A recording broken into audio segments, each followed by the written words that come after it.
believer that this team's going to win the national championship. Something stupid is coming out of his mouth. I don't know.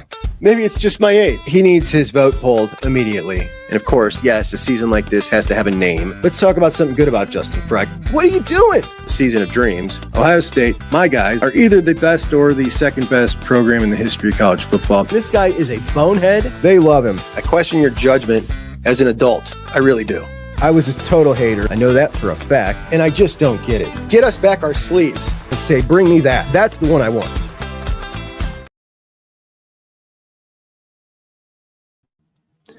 And welcome into the Junk on Bucks post-game show. Appreciate y'all so much for joining me. Buckeyes, top 5 matchup against Indiana.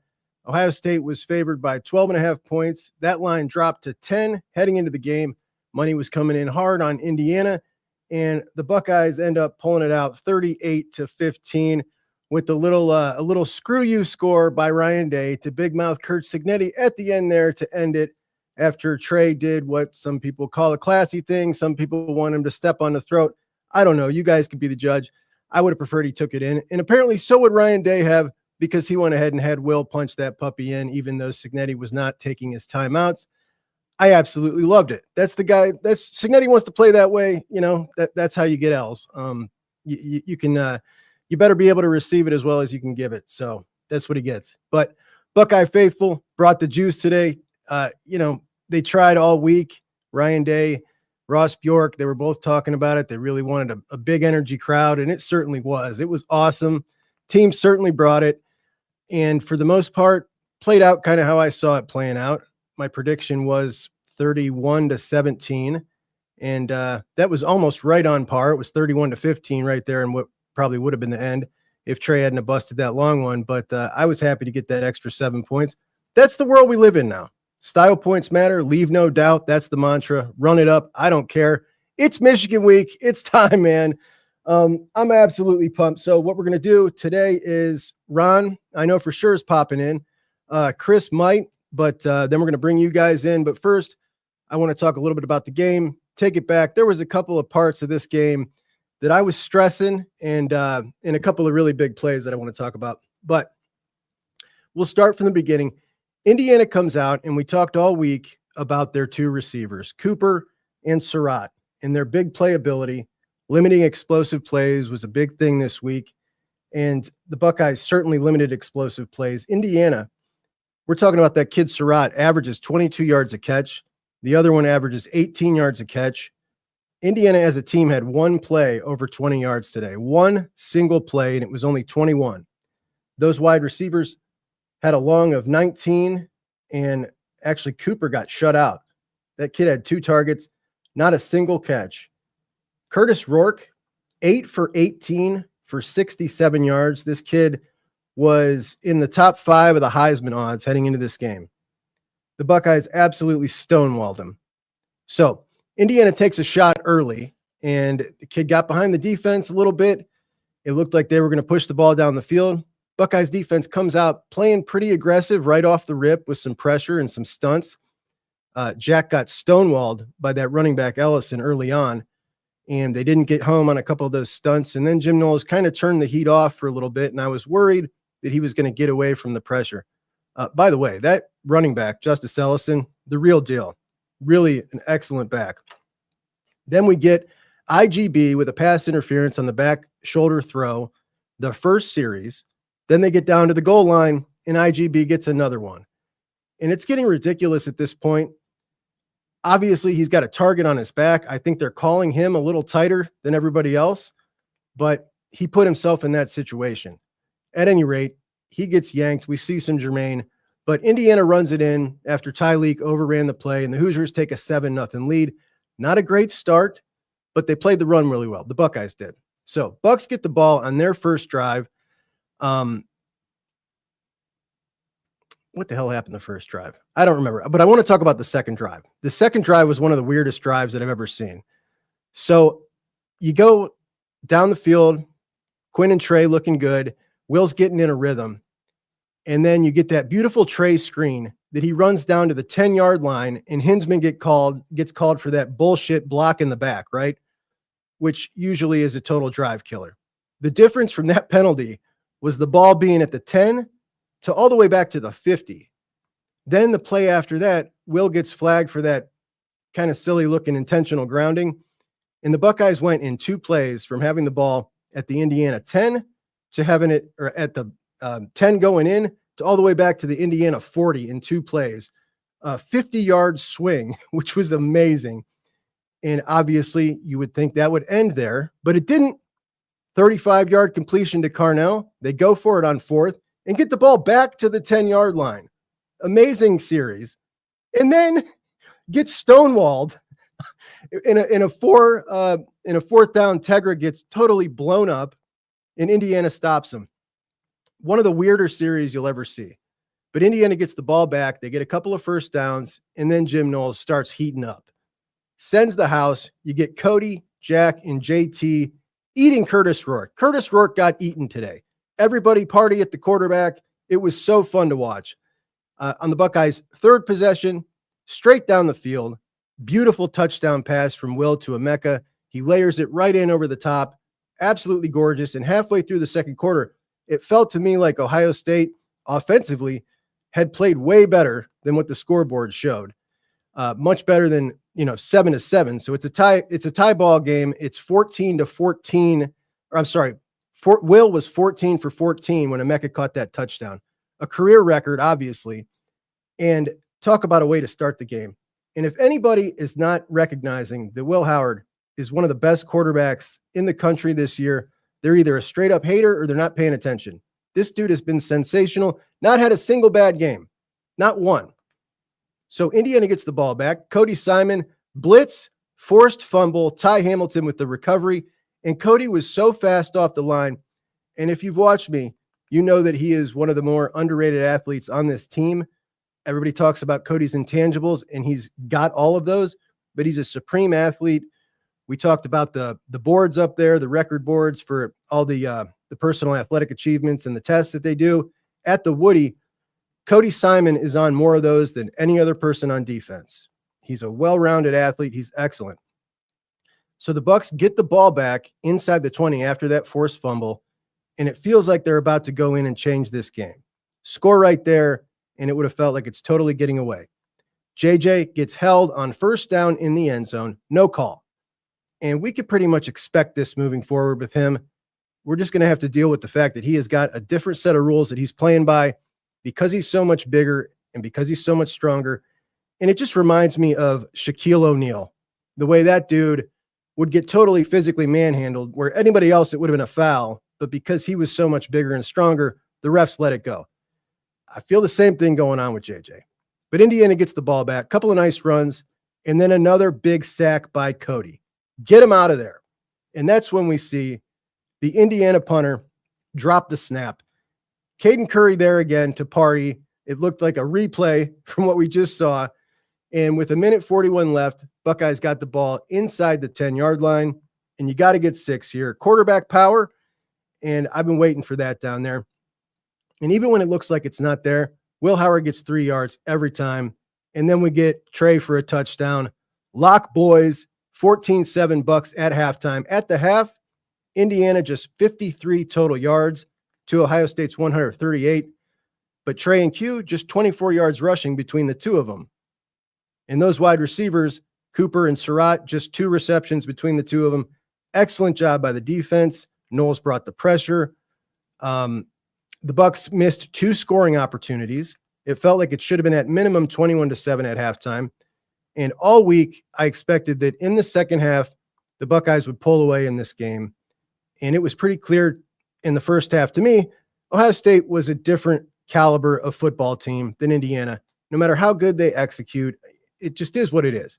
You're dealing with better players who play a good brand of football, play together, they play well. And Ohio State in that first half, despite a very, 7-point halftime lead, it was clear they were the better team. Hoosiers start the third quarter with the ball. And then we see Latham Ransom again with that sweet punch out. We haven't seen that since Michigan State when he had 2 of those. That was an awesome play. Ball's on the ground. Cody Simon looks like he has it right in his mitts, and somehow Indiana gets it back. And then the shoe comes alive. Indiana gets a delay of game because of it. And then JT comes free and smacks the hell out of Curtis. Indiana lines up to punt. Caleb Downs back to return. And this was obviously a big hot button issue between us Buckeye fans. And my feelings on the issue, I made very clear. People who run around and say, just put a flag on him, put a flag on him, are also now coming out when we talk about Caleb Downs maybe returning punts and act like, what? You can't let him do that. He's going to get hit. All right, for one, the dude's a safety. He makes his living hitting. If he wants to return punts or run the ball, who the heck are we to say that the smartest player on the football team shouldn't be making that decision or that the coach shouldn't be doing that? There was a time when we as football fans used to get irritated with coaches because of this bubble wrap mentality. And somehow it switched to football fans being like this mature, motherly set of people who are worried about the football players playing football.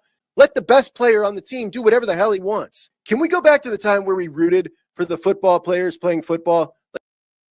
The football player played football. Caleb Downs back to return the punt, and the streak is over. We thought it would end this year. I think a lot of us thought it would be BI. It's not Brandon Innes. It is Caleb Downs, and what a return it was. And to all the bubble wrappers, special teams matter. That play effectively ended the game. After that, the life was sapped out of Indiana. It killed them. Caleb killed them. The defense bows up. We see another drive down the field. Touchdown to Jelani Thurman. We've been waiting for that one for a long time. 28-7 Buckeyes. Fantastic. Now, on the ensuing possession, fourth down, close to midfield, Curt Cignetti decides to punt the ball. And all that running of his mouth in crunch time, he did not trust his guys. Punts the ball back to the Buckeyes. Bucks get the ball inside their 20. They're up 21. We see Justin Fry on the sideline trying to ramp up the offensive line. And they come out with a couple of decent runs and then an incomplete pass to JJ over the middle on third. And right back to Indiana it goes. Then we see JT with a sack, absolute drive killer. Indiana tried to pull a guard to block JT unblocked off the edge, and it never had a chance. And that to me was just another example of the difference of teams that they've been playing versus Ohio State. That works against other teams. That you got no shot doing that against JT with the speed he has coming off the edge. No shot. So I don't care how good of an executing team you are. Sometimes the Jimmies and the Joes are just better, and that's why recruiting is the industry that it is.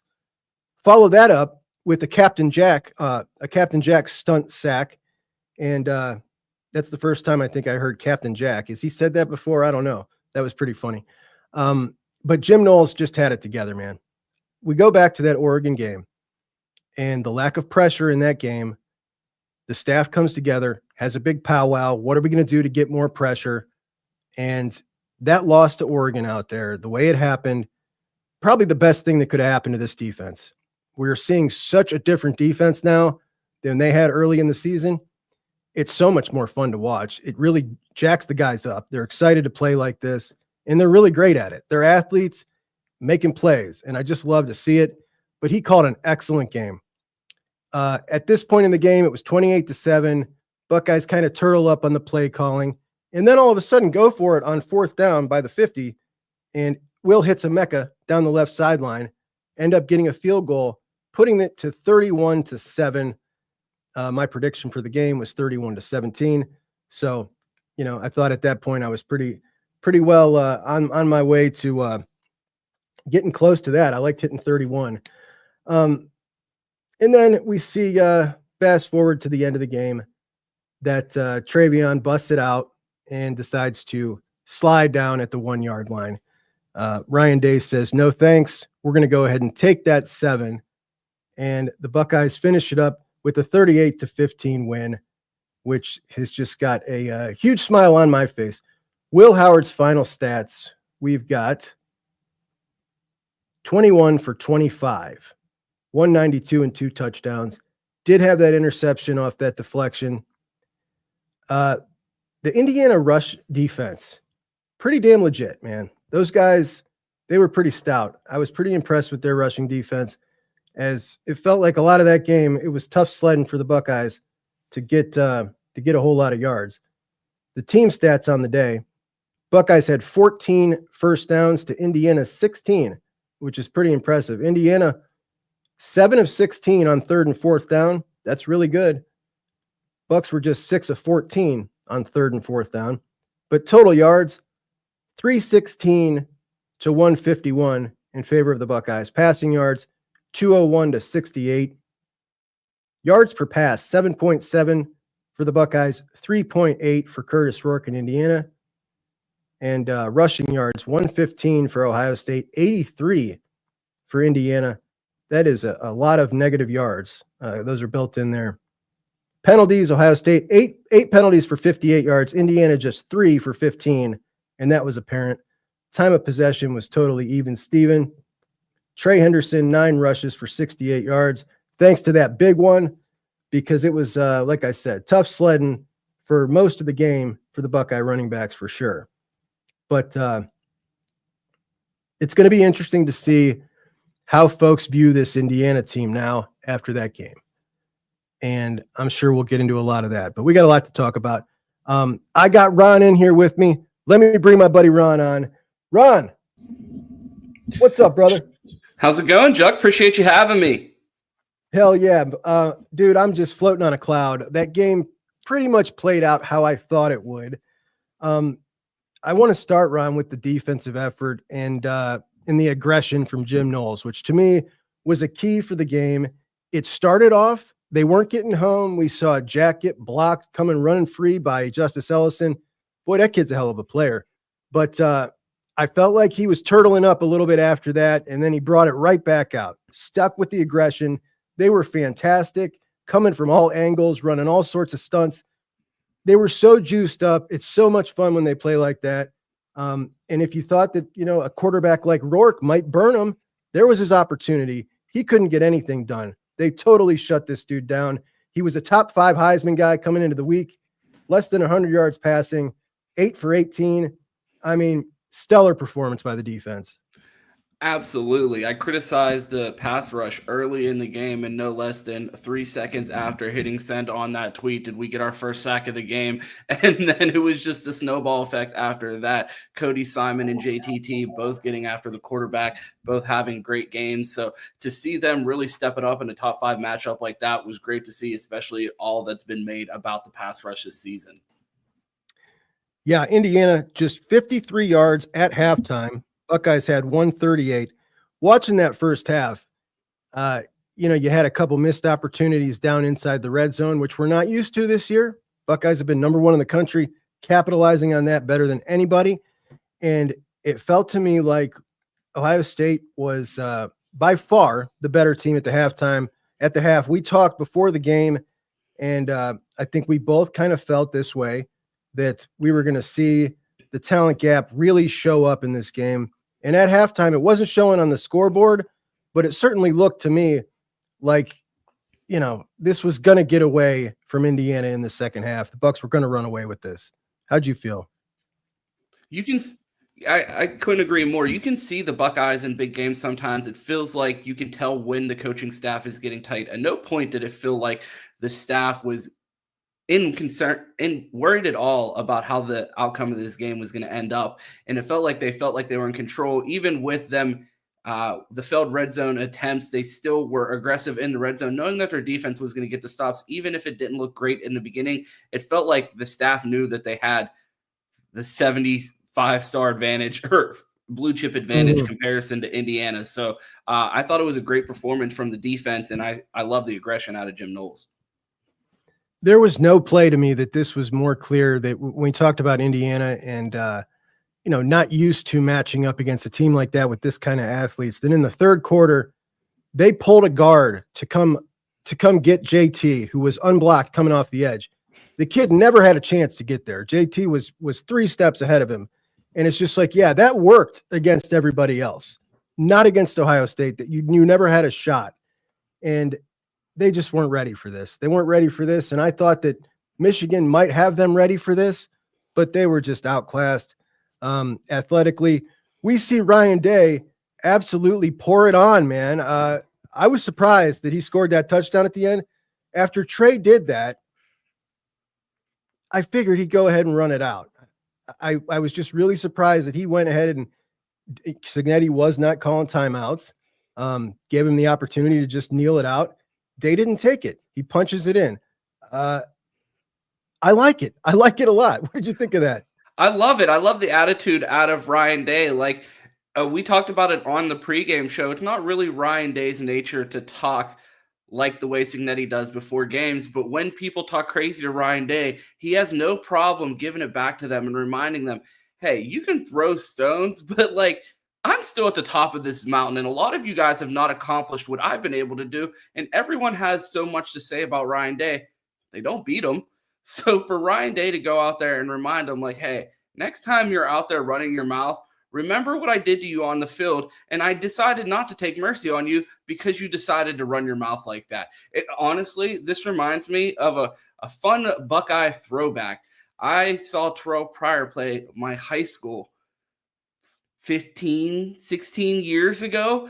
It was the number one game in the nation that year. Terrell Pryor normally came out of games at halftime. My coach, our running back, all talking crap in the newspaper. He came out and whooped our ass. 44-0 going into halftime. And normally you would think, no, he's done. He's the number one player in the country. They're winning. No, third quarter, I'm coming out, and they ran that thing 77-6 final score. They made a statement in the game. So I think it must be in Buckeye nature. If you're going to talk before the game, you better come prepared when you show up on the field. Jeanette came in and whooped you. What was your high school? I don't want to dox myself.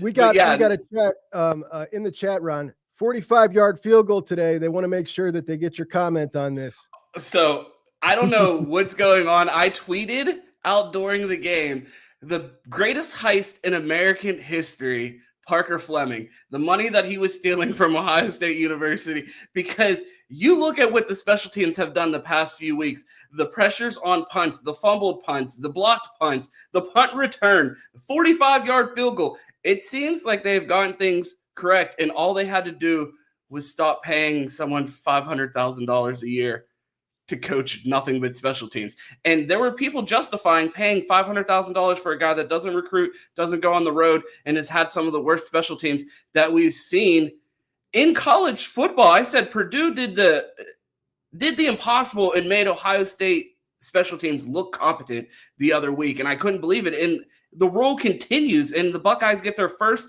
punt return since 2014. It's insane. They sure do. And that, taking it back to the argument about that, should Caleb Downs be back there? Like, I just think the guy's a special talent. He wants to do it.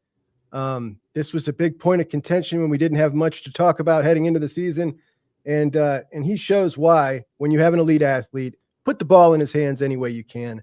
I absolutely love seeing it. And that effectively ended the game to me. That punt return, you looked over at Indiana after that, they were done. Cignetti was cooked. They were all cooked. I think that made it 21-7. So still technically in the game, but that just zapped all the life out of them. So happy to see it. And we got a super chat from Cooter Cat. Thank you so much.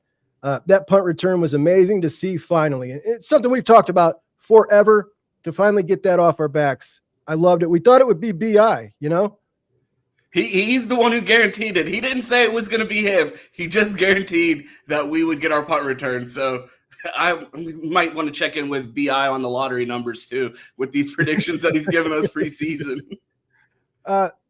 This is interesting because I was getting some texts about this during the game. When it comes to the biggest game, Trey has to be the main back, as in the playoffs. Quinshawn's excellent. He really is. The way Trey's been running between the two, I think he is RB1 when it comes down to the versatility. The way it seems like every game we've had, big game, he has showed up big time. Chuck, I've been doing this for 3 years now, and I've been having this conversation about Travion Henderson and insert back's name here, about spelling Travion Henderson, his deficiencies in certain places. But the one thing that remained consistent that I reminded people all throughout Travion's career, and it remains to this day, Travion Henderson is good for a massive play in every big game when the Buckeyes need it. You look, whether it's Notre Dame last year, whether it was Minnesota his freshman year with the screen pass, constantly shows up with the big play when this team needs it, when the offense becomes stagnant. And I feel like this year was so necessary for Buckeye fans to truly appreciate TreVeyon Henderson's greatness, because between him just being young and so new to the position of running back when he got here, having not played the position his entire, like he didn't grow up playing running back his entire life. And then coming to Ohio State, battling injuries his sophomore year, and then us finally seeing the TreVeyon Henderson that people knew he could be, being the number one back in his class, and to see the physicality. I saw a play from TreVeyon Henderson today in the red zone. It was it was in the fourth quarter. He didn't get in. He got down at the 1, but it was a spin move in the backfield, and he lunged forward for 4 yards and ended up making it a positive play. And I said right there when that happened, for 3 years, with TreVeyon Henderson, that is a tackle for a loss. And to see the evolution of him as a runner and the moves that he has made and what he has become as a full, well-rounded back, what he does in the passing game, his ability to make a guy miss, his ability to run through people, because we've seen every type of criticism when it comes to TreVeyon Henderson. Oh, he doesn't like contact. All he does is seek out contact. All of these different things, and we've just seen TreVeyon Henderson show his full powers this season, and I think it's been amazing to watch as a Buckeye fan, and I hope fans are appreciating what they're witnessing with TreVeyon Henderson as like a capstone of an amazing career. You're so right, because had he left at the end of last year, he would not have been viewed the same way. He absolutely wouldn't have been. He's been, often injured, but you're right. When we look back at those big games, Notre Dame last year, the touchdown run down the sideline, which was just an all-timer, man. You needed that so bad. And today, with 2 huge plays, one gets called back on a BS call. Let's talk about calls for a second. I think that JJ is going to start getting this Shaq kind of treatment where you really have got to absolutely rip his both arms down before he's going to get calls. It just seems like he's bigger and stronger, and they're letting everything go. You flip it to the other side, IGB, target on his back. He's put it there, but he's starting to get ticky-tacked. Those kind of things are going for the other squad, not going for Ohio State. 8 for 58 to Indiana's 3 penalties for 15 today. But I think with JJ, this is something we're just going to have to live with. Chuck, you're from Akron. How did we not get a LeBron comparison there? I mean, I know LeBron gets his fair share of calls, but I mean, they do beat up LeBron as well. It feels like we're watching a superstar. And I feel like with how physically developed JJ is as a freshman, that I feel like people forget he's 18 years old out there. And imagine if you would see the physicality that they produce for Jeremiah Smith on a receiver like Ryan Williams that doesn't have the frame of Jeremiah Smith. I feel like he would more likely get those calls, and I think you hit the nail right on the head. He's just too physically imposing on these defenses to truly get the calls that he deserves with the way these corners are hanging all over him. But it was awesome to watch the story within the story, the battle of 2 high school teammates. I love seeing stuff like that. So that was a cool story, seeing him match up with his former high school teammate. That was really cool. Did you see the Big Ten Network piece that they tweeted out yesterday with Carnell Tate talking about his mom? Man, that was so good. If anybody hasn't seen that, check out the Big Ten Network's Twitter feed. Just a little 4-minute piece with Carnell Tate talking about his mom. Of course, he lost his mom tragically. Brandon Innes is in there talking about it. Ryan Day as well. But I watched that yesterday and just, oh, gosh, it kills you. And you see him come out today, starts off the game, and he was, I mean, I usually get irritated when JJ doesn't get targets. He only had 2 at halftime, and normally I would have been salty about that. But Carnell Tate is really starting to become like everything we thought he would be before JJ was even in the picture. He's developing in a way that looks like, yeah, he is that next first-round dude. And yes, JJ is a next-level dude from anybody in college football. But if JJ wasn't on the team, like Carnell is that guy. He really is, Ron. And anyone that's been following them prior to Ohio State knows that these guys have been teammates before, and we've watched this where Carnell was the guy. If you watch OT7 first national championship run with SFE when Jeremiah Smith was just a junior in high school. Carnell Tate, or sophomore, it was Brandon and Carnell's junior year, but Carnell Tate and Brandon Innes carried that team, and Carnell Tate was the 5-star superstar on that team, going crazy at IMG, going crazy on ESPN, playing against fake schools and on ESPN. So I think that people forget how highly touted Jeremiah Smith is. I mean, not Jeremiah Smith, Carnell Tate, because this room is so loaded and you're really seeing it. And we talked about it on the pregame show. I thought this was an opportunity where all 3 wide receivers could make an impact on this game. I believe I predicted 50 yards for all 3. I haven't checked the box score on that if all 3 of them did it. Jeremiah Smith, only 34 yards. Oh, that stings. Speaking of wide receivers and what Brian Hartline's done, another number 1 wide receiver in the class of 2027, Jameer Brown out of Wayne. I got a little text this morning saying this was coming, but here we go. He commits after the game, and Williams got him as number 2 he's the number 1. He's going to finish number 1, and there's no doubt about that. The best wide receiver in the country from Ohio, which is a very rare thing. But to be able to have that lockdown coming after Chris Henry Jr., which hopefully that all ends the way it should. And Hartline just keeps it rolling, man. I don't know how long we can keep him, but it's just been an amazing run. And it's so fun to watch these dudes perform. Hartline, and you have to tip your hat to the foundation and all of the collectives around this program right now, because you see what Michigan is doing right now with the Bryce Underwood commitment. The Buckeyes didn't sit on their hands and they got right to it. You see David Sanders on campus. You see top safeties in the country on campus. You see all of these guys, a bigger recruiting weekend than the Buckeyes anticipated. And I don't think that the Bryce Underwood thing is a coincidence. I believe it is factoring in to this late game push from the Buckeyes. So you love to see the recruiting efforts from the Buckeyes and them not resting. We always talk going into National Signing Day, it feels like our guys are always flipping and we're not doing much flipping ourselves. And it seems like we're getting active and also making sure that we're locking this class down. We are, and we got a lot more guys than we usually see that are on kind of flip watch. And that's just, that's what it is now. We're seeing more and more. This last week, Ron, so many guys all around college football, decommit, flip their commitment. We talked about with Underwood, there are 6 5-star quarterbacks in this class of 25, and 5 of them, all but Tavian St. Clair, were committed somewhere and flipped. Almost all of them, which is amazing. When we look at the Buckeyes class, the guys in red are the ones that we're looking out for that are potentially on flip watch. And I haven't even put Javon McFadden in red, but he's on flip watch to Colorado. So they got a lot to do to keep this class together with some of these dudes. They're doing a great job, man. They really are.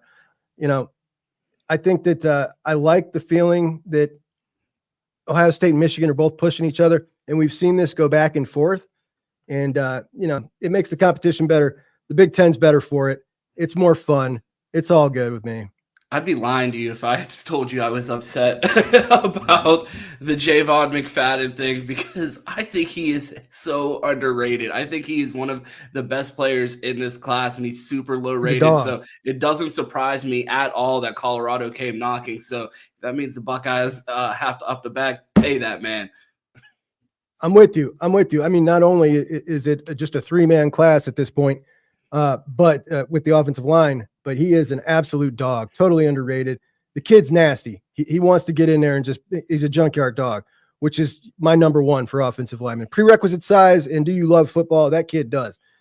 Big boy, thank you so much. Caleb Downs did his thing. Once again, man, on the big stage, the dude just shows out. He shows out every week, but he is just so impressive. Yeah, Jim Knowles talked about it in one of his press conferences early in the season. He said, I think it's going to be time that we unleash Caleb Downs. And I was nervous because I said, we've talked about it early in the season. It didn't feel like Caleb Downs was jumping off the screen early in the year, the way it felt like you couldn't miss him when you were watching him at Alabama. And I feel like we have seen that Caleb Downs in Columbus now, and it feels like you can't watch this team and not notice him out there. He's constantly making plays. He's finding a way. He's always around the ball, it feels like. So to see him completely unleashed, and the impact that he's making on this team. Just a big shout out to Nick Saban, and I hope he's enjoying retirement. I know Fran Brown talked about sending bottles of champagne to Ryan Day, but Ryan Day might owe a few bottles of champagne to Nick Saban. Yeah, and Caleb Downs has been activated. Activated is what he says. That was hilarious. But talking about those, by the way, Joel Klatt and Gus both brought up the Alabama transfer on his punt return. How many games is it that you were at a new school when we can get past calling somebody that they transferred from their last school? Like, this dude's a Buckeye. I'm sick of hearing it. You know what I mean? We're now in game number 11. Can we stop with that? I think it's the rule is for the entire season. They started the game and started quarterback for the Buckeyes, Kansas State transfer Will Howard. Like, I guess you can't shed it until you played for an entire year. No one calls Josh Simmons San Diego State transfer. So I mean, right. I guess it's one full season, and then you can shed the transfer tag. Do you take anything from this news about David Sanders being on campus? For those who haven't heard, David Sanders, the number 1 lineman in the country that we were after, it came down to us in Tennessee. He picks Tennessee. Tennessee obviously having a really good season, potential playoff season. Everything's going good on that front. David Sanders, surprise visit. Do you make anything of it? I mean, I feel like this is like Keeping Up with the Joneses.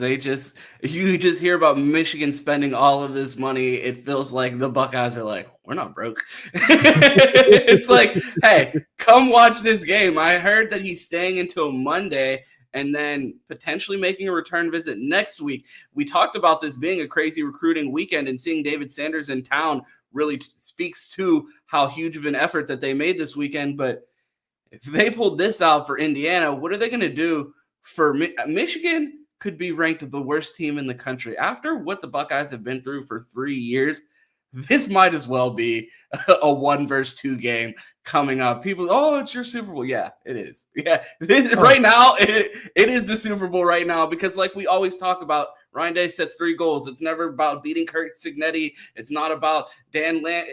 Team up north, Big Ten championship, national championship, and it starts next week. It starts now. We're here. And this one, it's emotional, man. I got a lot of emotion tied to it. We all do. You know, like, it's been not only a long time, but it's been a rough time. It's been rough watching them succeed. It's been rough listening to them talk. Everything about it's been rough. And we are now 7 days away from finally getting back on top, ending that streak, should everything go the way we hope it does. And the Buckeyes, 24-point favorites in that line, right? That's, I think, second most since 1976 or something, which is, it would have been more in the COVID year, the game that we didn't play. That would have been a 30-point Buckeye line on that one. But 24 points. I would have still hammered the Buckeyes because Ryan Day promised he would hang 100, so we would have definitely covered 30. When we look at the way Ryan Day ended the game today against Indiana, I have no doubt that he is just going to go as hard as he can till the clock hits 000 against them next week. Do you think that was more of a message to Sharon Moore, get ready, than it was Curt Cignetti? It's a good thought. It'll be a talking point for us this week, but yeah, it just very well might be. Like, these dudes are coming, man. It's been the leave no doubt mantra all season. He's been saying that all season. He talked earlier in the season about, with the new system, with the new playoff system, the need for, he didn't say style points, but he kind of insinuated, like, if people are just going to look at the scores and the stats at the end of the game, we're going for that. And he does today. 38-15 looks a hell of a more, actually 38-15 to me represents what this game looked like more than 31-15, to be honest. But I like it. I'm all for it. Foot on the neck. Speaking of that score, Joel Klatt said when the Buckeyes went up, when Indiana scored their second touchdown at the end there, and it was essentially a 2-score game, he said that people, the committee and watching, they need to recognize or whatever that Ohio State basically scored 14 points on the punt team, as if to say, like, this was way closer than the score. And I just, I don't see that at all. I don't think the stats bear that out. I thought that Ohio State, made some execution errors down in the goal in the red zone a couple of times, gave away a couple of touchdowns that they might have had otherwise, and this wasn't close.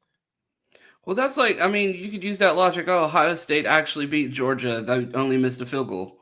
Like, what does that mean? Like, oh, yeah, the game was actually a lot closer. If the Buckeyes make a field goal, they win. Like, no one cares. We won the game. That's just such a strange argument, and I just hope that they have the same energy that they've had all season as they've been hate watching the Buckeyes from the booth. It feels like listening to those two bozos call the games. It would be the equivalent of having me and Chris Drew call Michigan games on a national broadcast. It's like you couldn't hide your bias anymore. And I don't know where it came from, like, because it felt like Gus liked the Buckeyes in previous years. And then, like, by week 4, they just had Buckeye fatigue. And it was like they were so sick of watching us and coming to our games that, like, they can't hide their disdain for covering our games anymore. It does feel like that. It really does, particularly the last one with the calls that Gus was making. Total lack of juice. It was almost disrespectful. What do you got to say to Chris? Igbenogsen's still a big problem going forward. Matthews needs more reps. I'm kind of with Chris here. I think so much of it now is the target that he's painted on himself. And that's just where he's at right now. They're looking out for him. Coaches are going up to the officials in their meetings that they have, like, look out for this kid. He's grabbing. He's got this many penalties. I'm sure they're talking about him. And, that bullseye on his back, it's not going away. You got 3 today, bro. 3. Jim Knowles was asked. Go ahead. Huh? I'm sorry. No, I didn't mean to cut you off. Yeah, they asked him on Tuesday's press conference. They asked him, is this something you just got to accept that he's going to get one every week? And Knowles says, no, you just got to keep coaching it out of him. 3 today, which is just like totally beyond unacceptable. Like, I don't even know what the word is for it. Yeah, I mean, it feels like I called him value time Joey Porter Jr. And it's like, this guy's going to come out and hold you on every single play, and you're either going to have a great game because the refs are going to decide that they're not going to call it, or you're going to have an awful game because they're going to set the tone early and say, this is going to be your day from hell on national TV because we're going to call it every time you put your hands on someone. I think Chris hit the nail on the head as far as Jermaine Matthews needing to play, because he's been Ohio State's best coverage corner since he got here. So rotating him in at least to have a conversation with Igbenogsen, at least make them think twice about throwing at them, just rotate. He just needs to play more. I don't care if he starts or not, but he should be treated as if we have 3 cornerback ones on the outside. I'm totally with you. He's right up there on the level, particularly the way those 2 starters have been playing. He's right there with them. Isaac, thank you so much for the super chat, buddy. Isaac was at the game today screaming his ass off, and it was loud in there. It sure sounded loud on the broadcast, much louder than normal noon games, that's for sure, even close ones. So way to go, buddy. Appreciate you guys that were all there representing. And TJ, Menace Army represent Munster game today. OSU stepped up and showed what they needed to do. Got tickets to Indy. Ooh. He's got tickets to the Big Ten championship game. I think that is I'm going to have to make an appearance at that one. I think I got to go. It's been since the Urban Meyer cold piece of Papa John's pizza on the golf cart. Remember that one against Michigan State? That famous picture? That's the last time I went to a Big Ten championship game in Indy. And I think I might need to go to this one. I have never attended, but a lot of people, if they try to accuse us of being front runners or just jumping on, I just want to remind people, I picked up a microphone during the drought. After the first Michigan loss is when we started doing this. So we're here. I have been waiting for a game where we get this dub, and I have been in various places covering this game in various capacities, and to finally go into a game where, I don't know, honestly, I don't think I was any less confident any of the last 3 years. That's the one thing that going into this game still gives me a bit of concern, because I was just as confident as I am, and I'm sure most Buckeye fans can assess how confident they are prior to this game right now, given how Michigan looks and how the Buckeyes currently look, that I would expect the Buckeyes to go in there and handle business, but I would have thought the same for the last 3 years as well. I'm with you. I mean, as a my formative years were through the 90s, and then things changed. And it got so routine that the way we end the season is getting a W in that game, that the last 3 years I was right there with you. Okay, the first one, it's going to happen every now and again. The second one, okay, this year, not only is it going to end, but it's going to end bad for them. And I felt the same way going in. Now, this year, I got a ton of confidence, and I just feel like that lack of offense up there is something that they just can't overcome, no matter how weird it gets and how wonky it gets in the game. And we know we've seen some wonky mismatches. I just don't feel like there's any way they can score the football. I don't know what they can do. They're too one-dimensional. I've been telling myself that Alex Orji is going to score a rushing touchdown against Ohio State since July, just preparing myself for the moment so I don't have a breakdown. So if it were to happen on Saturday, I have now said it publicly so many times, I will be unfazed. I've kind of been preparing myself for it. I do feel like we're going to see a lot of wonky things from this Michigan offense. We're going to see a ton of trick plays. We're going to see a lot of misdirection. And they're going to give us our best shot, and I don't think they're going to lay down. That's one thing I am confident about. I don't think this Michigan team is going to come in and lay down. Could they get their ass beat standing up? Possibly, but I don't think they're going to come in and lay down. They've definitely got some new energy up there with the Bryce Underwood news, and it's not just him, all the dominoes that are following with that commitment. So they got some newfound juice in the program. I'm sure everybody's feeling good, and they can't wait. They got Northwestern today. I don't know what time that is, but a score update would be awesome. I can't get one here. But yeah, they could be potentially going for 6-6. Yeah, 6-6 if they lose to us or Northwestern, which would be a pretty atrocious year one. Shout out to my boy Nathan Fields. Thanks, Nathan Hunt, or my boy Justin Fields. Thank you, Nathan Hunt, for the super chat. Justin Fields in the house. Love seeing him back in town. You are a Steelers guy. What's your thought on him not playing for, or not starting for them? I would love to see Justin start. It hurts to see him on the sidelines. Justin is one of my favorite Buckeyes of all time, and to see him, I'm just glad he's in our organization. That's pretty much where I'm at. Like, I felt what they were doing to Justin in Chicago was unfair, and he was getting criticized unfairly. So just to know that he's in a supportive organization that wants the best for him, I'm able to accept the fact that he's not starting, knowing that I don't think the Steelers would try to ruin his career. I think they brought him there with good intentions. So knowing that he's within an organization that has his best at heart, I'm happy with that. I would love to see him playing. I would watch the Steelers lose if it meant Justin playing like that. That's just how I am. Like, I love seeing a Buckeye quarterback my team. I'm that much of a homer about it. I would love to see Justin get that opportunity, but at the same time, we're winning, except for the past 2 weeks. Damn Browns. Yeah. That was, I had a lot of fun with that one in what's otherwise been a horrible season, but that was a fun one. Kenneth says he's definitely number one. Chris Henry Jr. is from Ohio. Actually, he's not, brother. I wish he was. He went to high school for a couple of years in Ohio, but he is from North Carolina, and he claims North Carolina. This was a sad thing to find out because I claimed him for a long time, but we really can't. He's an NC kid, which sucks, but that's what it is. Now, let's move on to Indiana, Ronnie. I think this was probably their worst nightmare as it comes to the committee. We did see Ole Miss get upset today. So that's one that bites the dust.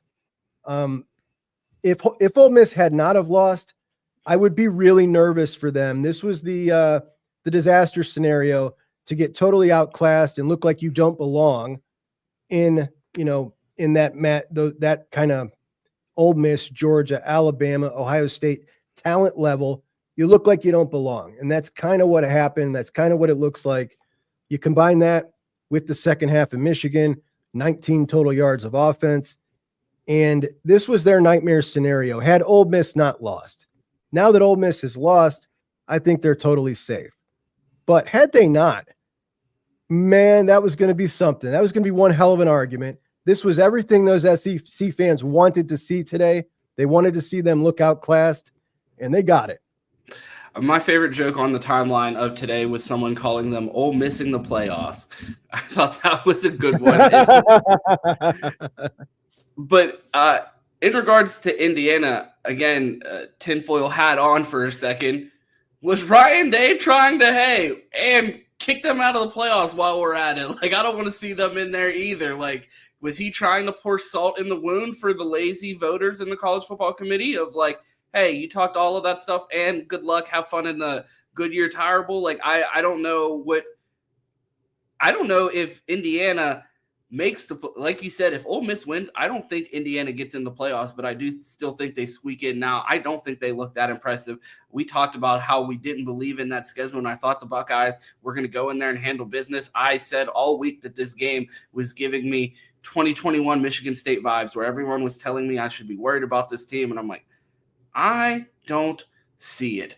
It has been my entire lifetime. I've lived every year of my life on earth without an Indiana football win over Ohio State. I'm going to have to see it before I believe it, and I'll just be loud wrong until the day it happens. But until it does, I can't convince myself, because even like everybody says, oh, Michigan's your Super Bowl, this and that.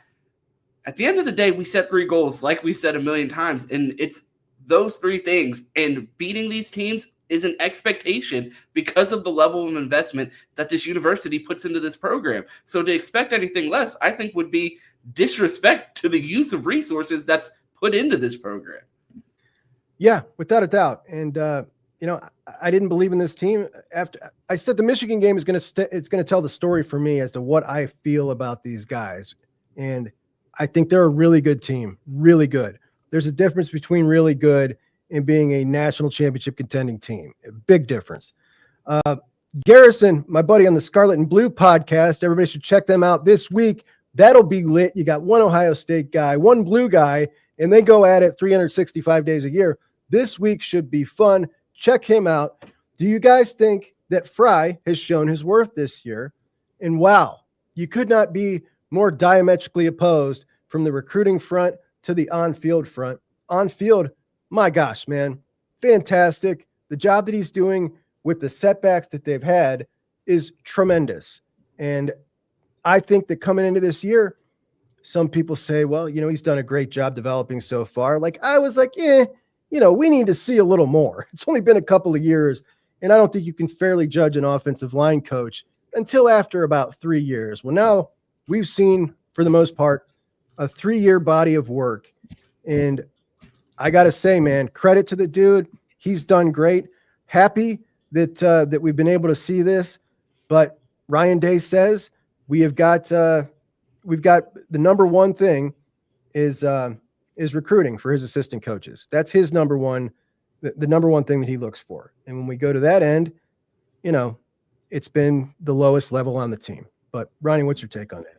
Yeah, no, Ryan Day, his standard is recruiting. I'm always willing to give a coach a pass if the on-field product performs. I don't care what the star next to their name looks like. We just talked about Javon McFadden. I think that's a great get. I don't care about recruiting misses, because I think that's a huge get for them. My biggest frustration when it comes to recruiting with Fry is if you're not going to get the 5 stars, I want 10 guys in the class. Go get me every guy that is over 6'6". I don't even care if he plays football. If there is a kid under 18 years old that is 6'6", 305 pounds, he should be a walk-on at Ohio State until we're confident he can't play guard in the NFL.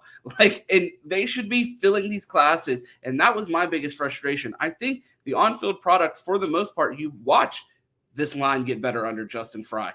Each year, you've watched his offensive lines get better from the beginning of the year to the end of the year. It has been lamented, his recruiting misses and the lack of depth in this recruiting class. We've lost player after player after player, and we've seen now our 5th iteration of this offensive line, and they're still holding it together, having a dominant performance with only 1 sack given up in a top 5 performance. Not the greatest effort in the run game, but still they were able to manage it together. If you would have told Buckeye fans that they had lost 2 starters going into the season, they would have said that we were doomed, and they absolutely would not be betting on the Buckeyes as 10-plus point favorites in a top 5 matchup with 2 backups on the offensive line. So I think you have to give credit where credit's due. We talked about one of the biggest criticisms of Justin Fry was David Sanders. David Sanders hasn't signed with the school yet. Is that a knock on Justin Fry? Can he close the door? Can he flip someone else last minute? It's all about the numbers thing. Do I think David Sanders ends up at Ohio State?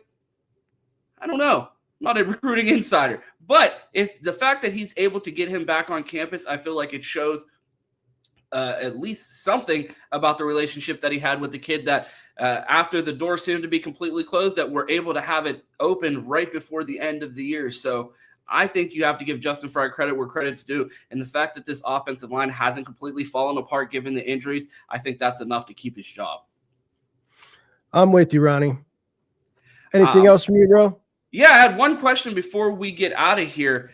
How much do you think, if the Buckeyes are able to get a dominant win over Michigan next week, that is a monkey off the back of some of these seniors? Do you think that adds a level of confidence and freedom of thought as these guys go into the playoff and a national championship run to imprint their legacy on this university? We talked about that 2021 recruiting class. I mean, both of us have, I'm sure we were listening to Buckeye podcast before we started doing these things. And I could remember the way Doug Maurice used to talk about this 2021 recruiting class as if it could be the dynastic class that changed Ohio State. And I believed it. And I talked about it the same exact way and felt that it was going to produce a national championship with the level of talent that was acquired in that 2021 class. And to see 3 losses to Michigan, a Michigan national title on their watch, and 3 Michigan Big Ten championships, it's depressing. But to know that they made a commitment to come back instead of go to the NFL and have the opportunity to lift this burden, to shed this, I cannot wait. There is a Michigan player that made a promise that he better hold up next Saturday. He said he ain't ever losing to us. And he didn't leave. He did. He had his chance. So he better show up with one of those miracle games again, because I feel like this 2021 class has an opportunity to spark a potential national championship run with a newfound confidence that these guys have never experienced as victors over the team up north during their time in Columbus. They've experienced something that Buckeye, I mean, how far do you have to go back to find back-to-back losses to Michigan and a recruiting class that has felt that? Far. And I think it's a great point when we talk about these guys and the way they came back. And that's kind of why, to me, forget the transfers, forget everything, like that right there was the number one reason that I felt this team was going to have a different kind of makeup. And when we came out of that Nebraska game, and that was like, I was at my lowest. I just could not understand how you got these guys and they come back and that's the kind of effort you're going to give. It just seemed like, man, what's wrong with these dudes? And we've seen it kind of turn around since then. And to be able to get that win against those guys, the amount of pressure that it's going to take off of them that they have bottled up for all these years. I mean, you look at all the failures, it's just one after another when it comes to the big games and to the games that matter most and to the goals. They've got none, not a single check off the box. To be able to get that one the year after they just won the national championship, forget their record, whatever their record is, that's going to feel amazing. And they're going to go into this playoff feeling so much better than they otherwise would have. I think it's going to be a big one. And particularly, hopefully the way it plays out is in dominant fashion. And I think that's really going to give them a big boost. But Ron, I appreciate you, buddy. Thank you so much for joining me. Tell everybody where they can find you during the week.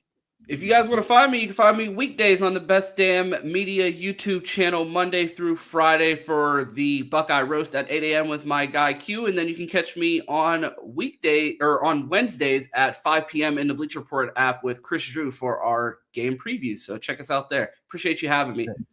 If you watch me at 8 or if you watch me at 9:30 and you wake up a little earlier, check out Ron. He's on at 8 every morning. It's fantastic. Thanks, buddy. I appreciate you. I'll talk to you later. Appreciate you having me. Have a good one, buddy. And that is my man, Ron. Always enjoy talking to him.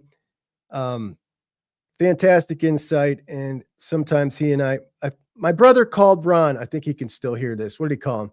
He's like a little laughing panda bear, which I don't know where the hell that came from. Something like that. But he is a Steelers fan. I know a lot of you guys are too. Let me see if we got any more of those super chats to go over. And thank you so much for those, guys. We got one. Chocolate chip hoochie scoochie, man. Thank you so much, buddy. Will has to be a Heisman contender. And boy, have we been talking about this one for a while. Again, not a single bad game all year. Not one. We came into the season and I thought that there were going to be some times where we were going to hear the chorus of Julian saying needs to play. We need to start seeing Julian in the second half. You know what I mean? Like a couple of bad games with a couple of lousy picks, and I could just see it happening. And I thought for sure we'd see a couple of those. We have not seen a single bad game by Will. Not a single multi-interception game. It's just been a fantastic season. And every time we see him out there, I feel more and more comfortable with him being able to just move the team down the field. Every time he drops back, it just feels so different on my end, watching him play versus last year, watching this offense play. It's like night and day. Mark, what's up, buddy? Mark says, Cignetti pulled a Kiffin in Bama 2014. If he pounded the rock 10 to 12 more times instead of passing, it would have been a tight game. Indiana's running backs overpowered OSU's linebackers on run plays. Yeah, I'll be honest, man. That back, Justice Ellison, he's the real deal. And he did run straight through Cody a couple of times. Total stud, for sure. He was really, really good. But Duck Knight says Arizona State up 14-0. I'll be darned. I did pick them. Me and Chris both picked them on Friday. In fact, the only game we differed on, we picked 11 games. The only game we differed on was Nebraska, Wisconsin. I've got Nebraska. He's got Wisconsin. And I believe Wisconsin is plus 1.5. So I'll be checking that one out. Jonathan Downs says linebacker play hasn't been impressive at Ohio State in 10 years. You'll get no arguments here. You will get no arguments from here, my dude.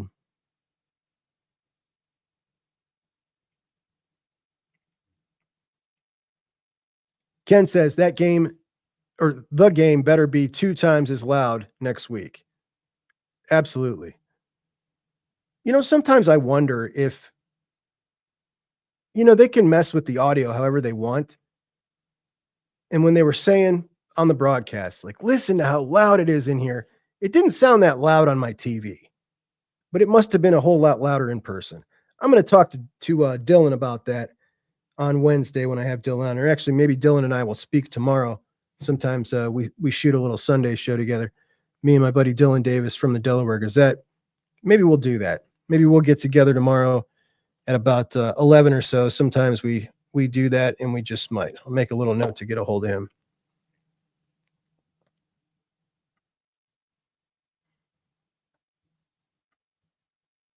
Who's panicking? Somebody panicking in here?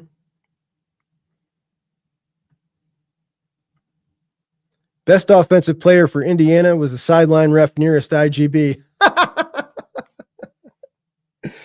That's great. That's great. All right, my friends. I think I've cleared up everything in the Super Chat queue. I appreciate you all so much. And again, check out, set your bells, subscribe. And if I come on live tomorrow with Dylan, it should probably be around 11-ish. But make sure to set those alarm bells so that you get those notifications. And please do like and subscribe to the show. And I appreciate you guys all so much. Thanks for joining me. Huge win by the Buckeyes. Absolutely showed why they are the number 2 team in the country, and cannot wait to get another shot at number 1, which is going to come in Indianapolis. Hopefully it is now the game week. It's hate week. We'll probably talk about Indiana for a couple of more days, but if we don't, we don't, because it's on, man. Here we go. I did a little picture this morning. I just want to put up. I was saving a bunch of old pictures, and that's a memory that I loved. My man Beanie, Akron, Ohio's own. Anyway, appreciate you guys so much. Thanks for joining me. I will talk to you soon, if not tomorrow, on Monday. Jug and Bucks out. Hey, it's Juck. Juck. Who the f- is Juck? Juck on Bucks. Juck on Bucks. Juck on Bucks. Juck. Juck on Bucks. My guy Juck. Juck on Bucks. My buddy Juck. Juck is the Juck. It's Juck on Bucks. Okay. Juck is junk. The Juckeyes. The Juckeyes. Juck on Bucks. Junk. Juck. Junk. Juck.